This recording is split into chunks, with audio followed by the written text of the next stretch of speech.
Okay. So now it's time for us to see what are the 3 strategies that can change your business scenario. Immediate में ऐसी कौन सी 3 strategies आप लोग implement करेंगे जो आपके बिजनेस सिनेरियो को बदल देगा? So let's see. These are the 4 suggestions that we can give you right now. Identifying current position and gaps, business strengths and weaknesses, auditing your current business model जो हम थोड़ी देर में करने वाले हैं, and considering freemium business model for your products and services. उसकी workbook भी मैं आपके साथ शेयर करूंगा. So you can consider that, build upon that and send us to us. So these are few of the things that we can work out on. मैं आपके साथ share कर रहा हूँ freemium business model worksheet.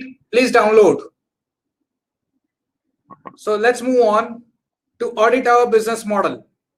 Now, how many of you already have a business model? I'll just start a poll.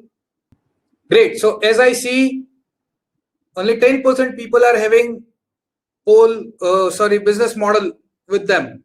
Okay, so I'm just giving you guidelines right now how to create a business model.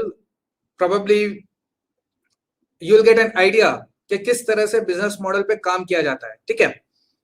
So business model जो भी होता है वो business के overall viability के ऊपर काम करता है.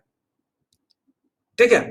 तो वायबिलिटी में 3 चीज आती है. Your offering, what are the offer you are giving, यानी सर्विसेज आप क्या दे रहे हैं, प्रोडक्ट्स आप क्या दे रहे हैं, उसका पूरा डिटेल आपको यहाँ होता है. Offering, your offerings.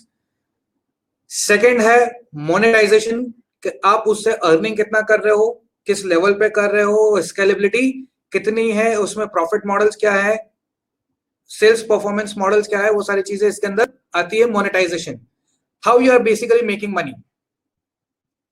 तीसरा होता है सस्टेनेबिलिटी.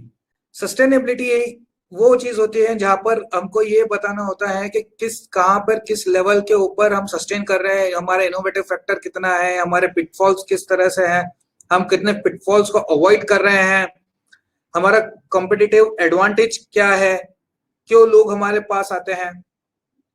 ओके. सो ऑफरिंग के अंदर होता है मार्केट अट्रैक्टिवनेस, मतलब हमारा जो प्रोडक्ट और सर्विस है वो मार्केट में कितना अट्रैक्टिव है. एग्जाम्पल, हम लोग यहाँ पर है, आप लोगों ने यहाँ पर अचीव किया, यहाँ पर रजिस्टर किया because you found some kind of attractiveness in this, you found some kind of a value in this, right.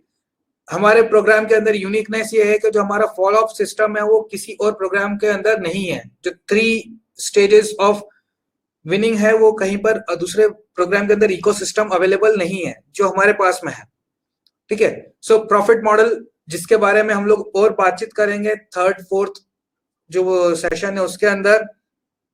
But as of now I would like you people to think about it कि हमारा profit model क्या है, वाकई में हम profit करते भी है या नहीं है. ये भी एक सोचने वाली बात है. क्या हमारे फाइनेंशियल प्लेस में है, क्या हमारे अकाउंटिंग प्रॉपर होती है, all those kind of stuff. Then sales performance modules, कि हमको मंथली कितनी सेल्स करनी है ग्रो करने के लिए, सस्टेन करने के लिए. ये सेल्स पैरामीटर्स हमारे पास है या नहीं है, अगर है तो क्या है, अगर वो प्रॉपरली हिट हो रहे हैं, अगर नहीं है तो हमको उस पर बहुत ज्यादा ध्यान देने की जरूरत है कि हमारा सेल्स परफॉर्मेंस मॉडल क्या बोलता है.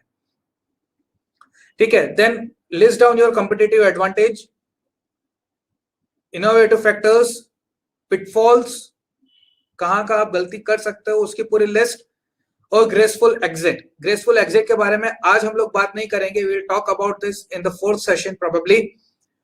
पर ओवरऑल इन सारी चीजों के बारे में आपको सोचना है, तब जाके आपका एक बिजनेस मॉडल तैयार होता है. Okay guys, thank you very much.